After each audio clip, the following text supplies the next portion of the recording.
Hey, Reddit. I don't even know where to start with this, but I guess I'll start with the basics. My name's Mark, I'm 38, and I thought I was happily married. My wife, Lauren, and I have been together for 12 years, married for 8. We met in college, built our careers together, got a house, and planned to start a family. I thought we had the kind of marriage that would last forever. I honestly believed she was my best friend, my partner in everything. But things started to change about a year ago. I noticed small shifts in her behavior, things that were easy to brush off at first, but started to build up into a pattern that I couldn't ignore. Lauren had always been outgoing, the life of any party, but lately, she seemed distant. She'd disappear on weekends, claiming she was catching up with old friends, or she'd go out on girls' nights that never seemed to end. If I asked her where she'd been, she'd give vague answers, barely looking me in the eye. She even started taking her phone with her everywhere, something she'd never done before. At first, I told myself I was being paranoid. She was probably just going through a phase, or maybe she was stressed from work. But as the months went by, it got harder to ignore. She'd be out late and come home smelling like expensive cologne that definitely wasn't mine.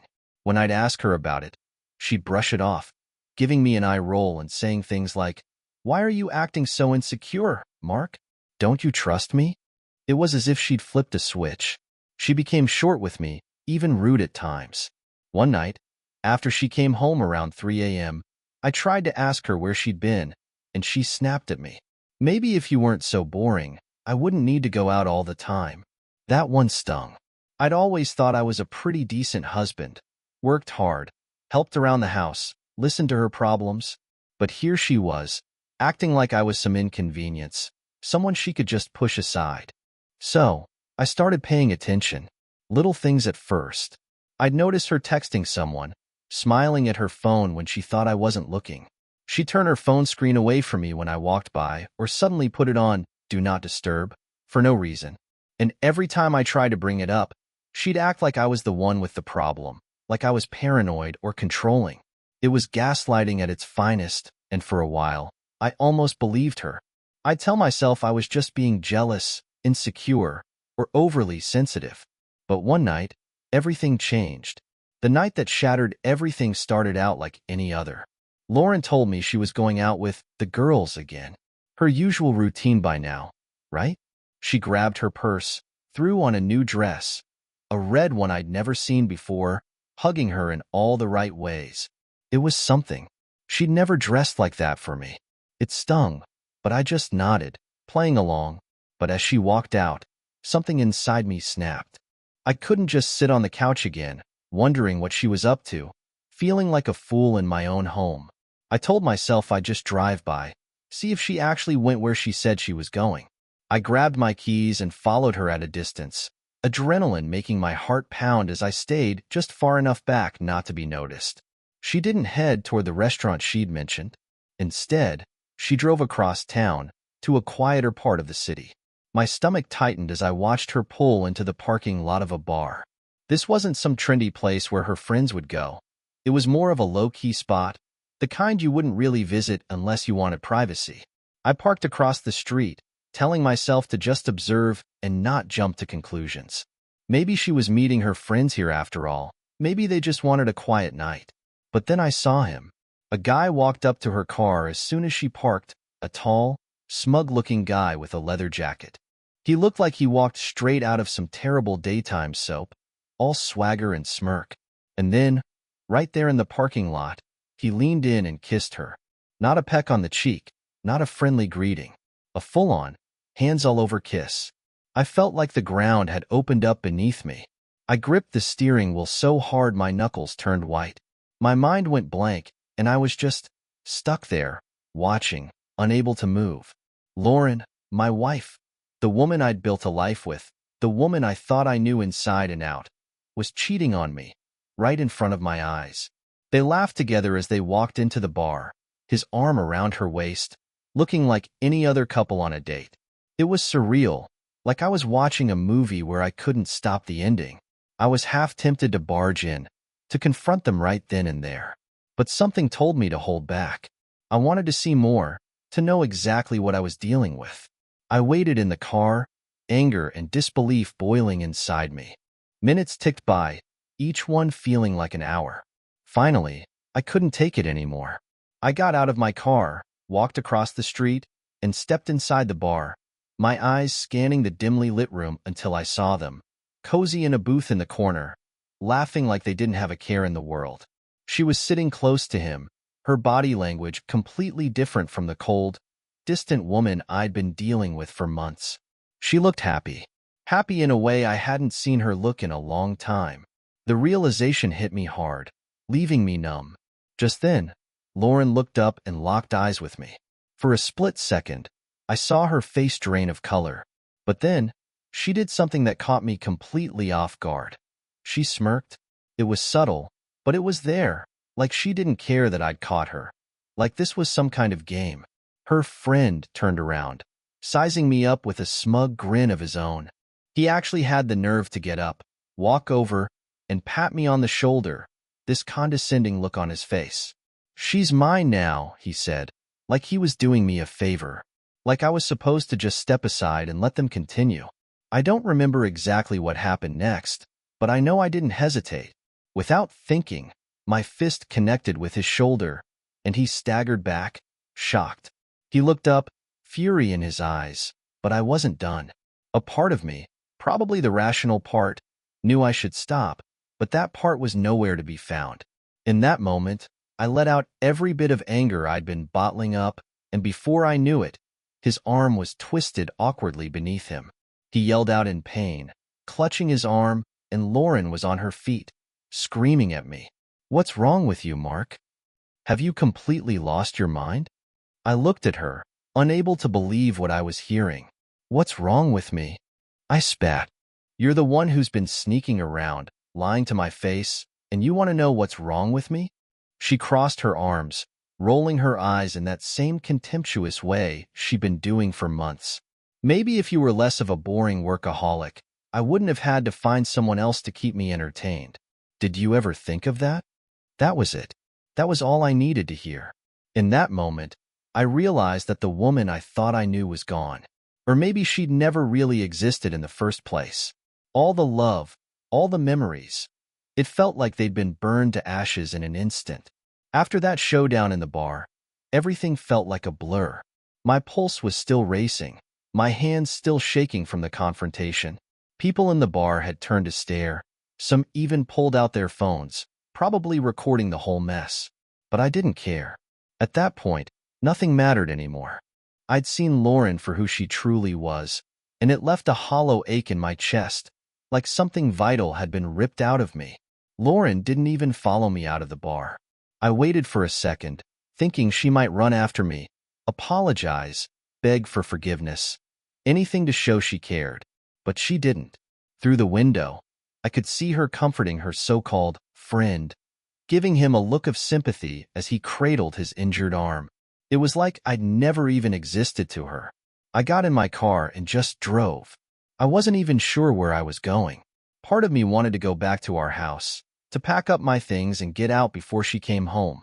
Another part of me wanted to drive until I couldn't remember any of this, to leave this entire life behind and start over.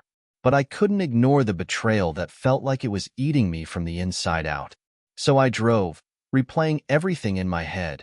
Every lie, every sneaky look, every cold dismissal she'd given me over the past months. Finally, as the streetlights blurred past me, I decided to head back home. I needed to face this head-on.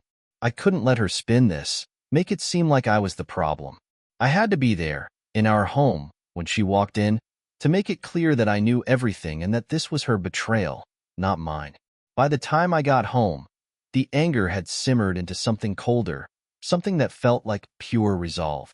I walked through the front door, the house eerily quiet, every piece of furniture, every photo on the wall, suddenly feeling foreign. I looked around, wondering how many times she brought him here, wondering if she'd laughed at me behind my back in these very rooms, our rooms. The betrayal was sharper than anything I'd ever felt, but I forced myself to stay calm. I sat down in the living room, the silence stretching out as I waited. Minutes felt like hours, but eventually, I heard her car pull up. I stayed where I was, My jaw clenched as she opened the door and walked in. When she saw me sitting there, she froze, a look of surprise flashing across her face. She rolled her eyes, tossing her keys onto the counter. "Are you really going to sit there and give me the silent treatment?" she asked, her voice dripping with annoyance, like I was inconveniencing her. I took a deep breath, fighting back the wave of anger that threatened to spill over. "Do you even realize what you've done, Lauren?" I asked, my voice cold. "Or do you really think you can just waltz in here and pretend like nothing happened?" She huffed, crossing her arms. "You overreacted, Mark. That scene at the bar? Completely unnecessary. You embarrassed yourself." I felt my jaw tighten, my fists clenching at my sides. "I embarrassed myself? Lauren, you've been lying to me, sneaking around behind my back. I watched you with him, saw you kiss him, saw you treat him like you used to treat me. And I'm the one who embarrassed himself?" She shrugged, looking completely unbothered. "Maybe if you weren't so boring, I wouldn't have to find excitement elsewhere. Did you ever think of that? You're so wrapped up in your work, in your own world, that you stopped caring about me a long time ago." There it was again, her twisted logic, her attempt to blame me for her choices. I couldn't believe how heartless she sounded, like she genuinely didn't see anything wrong with what she'd done. "I gave you everything," I said, my voice barely a whisper. "I built a life for us, sacrificed so much, and this is what I get in return?" She rolled her eyes, like my pain was some sort of inconvenience. "Please, don't act like some kind of martyr, Mark. You might have been here physically, but emotionally? You checked out ages ago. Maybe if you'd paid more attention, I wouldn't have felt so neglected." It was like she was twisting the knife, making every excuse in the book to justify her actions. The Lauren I thought I knew, the woman who was kind, thoughtful, loyal, she was gone. Or maybe she'd never existed. Maybe she'd been hiding behind a mask all along, and I'd been too blind to see it. I couldn't listen to her anymore. I stood up, taking a deep breath to steady myself. "I'm done, Lauren," I said, my voice calm but firm. "I'm done with your lies, your games. You made your choice. Now I'm making mine." She stared at me, something flickering in her eyes. Was it regret? Surprise? Maybe she didn't think I'd actually stand up for myself. But whatever it was gone as quickly as it had appeared. She shrugged, crossing her arms again. "Fine, do what you want. I don't care." I didn't respond. There was nothing left to say. I walked out of the living room, heading up to our bedroom, and started packing a bag. I didn't know where I was going, but I knew I couldn't stay here, not with her. Not in a house that was filled with memories that suddenly felt tainted. The next morning, after a sleepless night on a friend's couch, I woke up with a newfound clarity. I wasn't going to let her keep the life I'd worked so hard to build. If she wanted her freedom so badly, she could have it, but not at my expense. I was done being the doormat, done feeling like a fool. I called a lawyer, a no-nonsense guy named Jeff who had a reputation for dealing with cases like this. When I explained my situation, he listened quietly, then told me he'd seen it all before. "Let's make sure you come out of this with what's yours," he said, his tone reassuring. For the first time in days, I felt a glimmer of hope. I was going to take back control of my life, piece by piece. Over the next few days, I moved quickly. I froze our joint bank account, changed the passwords to my online banking and other accounts, and started gathering documents. I wasn't about to leave her with the keys to my financial future. She'd already taken enough. But I wasn't done. I wanted her to feel the weight of what she'd done, to understand that actions have consequences.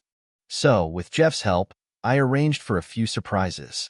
Lauren had always been one to flaunt our perfect life on social media, showing off the house, the vacations, everything I'd worked so hard to provide. I started planning a move that would turn her world upside down. I had our lease switched to my name only and notified her of the change, letting her know she had a few days to gather her things. She could keep the memories if she wanted, but the house was mine. I also called in a couple of moving trucks to take away her furniture, the luxury items she'd bought on my dime. Anything that could remind her of the life she'd chosen to leave behind. When the trucks arrived, I stood on the front lawn, watching as the movers loaded up the truck. She wasn't there. She was out somewhere, probably with him. But I almost wished she'd show up. I wanted her to see me standing there, reclaiming what was mine. By the time she came home that evening, the house was nearly empty. She walked in, her eyes widening as she took in the sight of the barren rooms, the spaces where our life used to be. I stood there, watching her reaction, feeling a strange sense of satisfaction. What the hell is this, Mark?" she demanded, her voice laced with fury. "This," I said, my voice steady, "is the reality you created, Lauren. You wanted a new life? Now you have it. I hope it was worth it." She looked at me, her expression a mix of anger and disbelief. But for the first time, I didn't care. I didn't care what she thought, didn't care about her excuses or her twisted justifications. I was free. I was done with her, with the lies, with the betrayal. And as I watched her standing there, furious and lost in the empty shell of what used to be our home, I felt nothing but a strange, bittersweet relief. After I took control of the house, it felt like I'd finally gotten a piece of myself back. But there was still this lingering feeling, this sense that I hadn't fully closed the chapter. Lauren had humiliated me, made me feel worthless, and taken advantage of my trust. I needed her to understand, to feel just a fraction of the pain she'd caused me. So, I came up with a plan, one that would make her understand exactly how serious I was. I wanted to make it clear that her actions had consequences, that the man she thought would sit quietly and let her walk all over him was gone. I wanted her to see that I wasn't the boring, passive guy she thought I was. She would see the strength I'd buried for so long, the strength she had dismissed. I decided to host a small farewell gathering at the house. A few of her closest friends, our neighbors, people she'd been telling stories to about her exciting new life. I sent out the invitations myself, pretending everything was normal. I knew she would find out, and I knew she'd hate it. But that was part of the plan. When Lauren found out, she called me, her voice filled with disbelief. "What do you think you're doing, Mark? A farewell party? Are you trying to embarrass me?" I kept my voice steady, calm. "I thought we could celebrate your new life, Lauren. Isn't this what you wanted?" There was silence on the other end of the line. I could practically hear her fuming, and I loved it. For once, I was the one in control, the one holding the power, and it felt liberating. The day of the party arrived, and so did the guests. Lauren tried to act composed, pretending everything was fine, but I could see the tension in her face, the way her eyes darted around the room, nervous and uncertain. She was on edge, and I intended to keep her that way. Then, just when I knew she was at her breaking point, I excused myself and returned with a banner I had made. I unfurled it across the living room wall, and when she saw it, her face went pale. It read, "Congrats, Lauren, on your fresh start with Eric." Her friends looked at her, confused, and I saw the horror in her eyes as they began to put the pieces together. She ran up to me, her voice a harsh whisper. "What the hell, Mark? Are you out of your mind?" I smiled, feeling an unfamiliar but satisfying coldness settle over me. "I just thought you'd want everyone to know the truth, Lauren. After all, you were so ready to move on. Shouldn't your friends know who you really are?" She stood there, trembling with rage, completely caught off guard, and for the first time, I saw her facade crack. She tried to compose herself, forcing a smile, but it was too late. Her friends were already whispering, and I could see the judgment in their eyes. All her carefully crafted lies, the story she'd spun about her distant husband and unhappy marriage, were falling apart right in front of her. She stormed out of the house, leaving her friends awkwardly standing around, and I didn't stop her. I was done chasing after her, done trying to understand her twisted perspective. This was the closure I needed, the moment I could finally walk away without looking back. After the party, after that final confrontation, I felt a kind of peace settle over me that I hadn't felt in a long time. It was like a weight had been lifted, a freedom I hadn't realized I'd been craving. The days that followed were quiet, calm, and strangely fulfilling. I no longer had to deal with her lies, her games, the constant guessing about what was going on behind my back. I threw myself into work, reconnecting with friends and family who'd been worried about me. It turned out they'd seen more than I'd realized. My sister, Emily, called me up the day after the party. She'd heard about the farewell from a mutual friend and wanted to know if I was okay. "I can't believe you went through that, Mark," she said, her voice filled with sympathy. "Why didn't you tell us? You didn't have to face it alone." "I know," I replied, the weight of my isolation finally hitting me. "I guess I was too embarrassed. I didn't want anyone to know."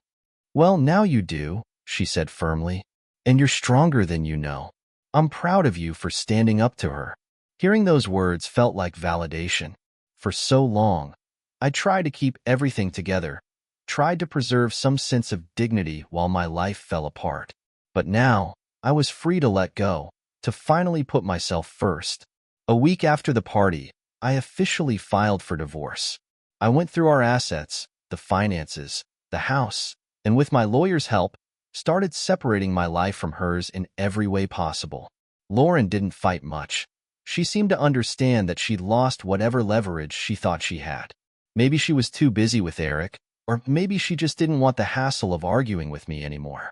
Either way, it didn't matter. I was moving forward, and nothing could hold me back. With the divorce underway, I decided it was time to start fresh. I didn't want to live in that house, surrounded by the ghosts of a life that no longer existed. So, I put it up for sale, and within a few weeks, I found a new place across town. A modest but cozy apartment, just enough space for myself. No reminders of her, no tainted memories in every room. Just a blank slate. Moving into that apartment felt like shedding a heavy coat. The days were mine, the nights quiet, free of tension and suspicion. I started going out again, meeting people, and exploring hobbies I'd set aside during my marriage. It felt like I was reconnecting with myself, remembering who I was before Lauren had turned my life upside down. One day, while I was unpacking some boxes, I came across a stack of old journals. I'd kept them over the years, writing down thoughts, memories, ideas. I flipped through them, reading entries from the early days of our marriage, back when I'd been hopeful, optimistic, certain that Lauren and I were meant to be. Reading those old words was like looking at a different person. I realized how much I'd grown, how much strength I'd found in the face of heartbreak. The man I was now was nothing like the man I'd been then, and for the first time, I felt grateful, not for the pain, but for the lessons it had taught me. Months passed, and life kept moving. The divorce was finalized, the house sold, and Lauren faded into the background, a part of my past that no longer held any power over me. I'd heard through mutual friends that things hadn't worked out with Eric, that she'd moved on to someone else. Part of me felt a pang of satisfaction, knowing that she hadn't found the happiness she'd thought she would. But mostly, I just felt free. One evening, I found myself sitting in a little coffee shop downtown, reading a book and enjoying the calm of a quiet night. A woman at the next table struck up a conversation, asking about the book I was reading. Her name was Sarah, and she had this easygoing warmth, a kindness in her eyes that felt like a balm to my weary soul. We ended up talking for hours, about books, music, life, everything and nothing. There was no pressure, no expectations, just two people enjoying each other's company. When she smiled at me, it was genuine, open, free of any hidden agenda. For the first time in what felt like forever, I felt a flicker of hope, a spark that maybe, just maybe, there was something worth looking forward to. I wasn't looking for a relationship, wasn't ready to dive into anything serious. But sitting there, talking with Sarah, I realized that I'd come full circle. I'd survived betrayal, heartbreak, and anger, and I'd come out stronger on the other side. As I walked home that night, I thought about everything I'd been through, all the pain and growth, and I knew one thing for sure. I was ready to build a new life. One that was filled with authenticity, honesty, and people who valued me for who I was. Looking back, I wouldn't change a thing. Lauren's betrayal had taught me more about myself than any other experience in my life. I'd learned what I deserved, what I could endure, and the strength I carried within me. And now, as I looked out at the city lights, I felt a quiet, unshakable peace. I had a future to look forward to, a new chapter waiting to be written. And for the first time, I was truly ready for it.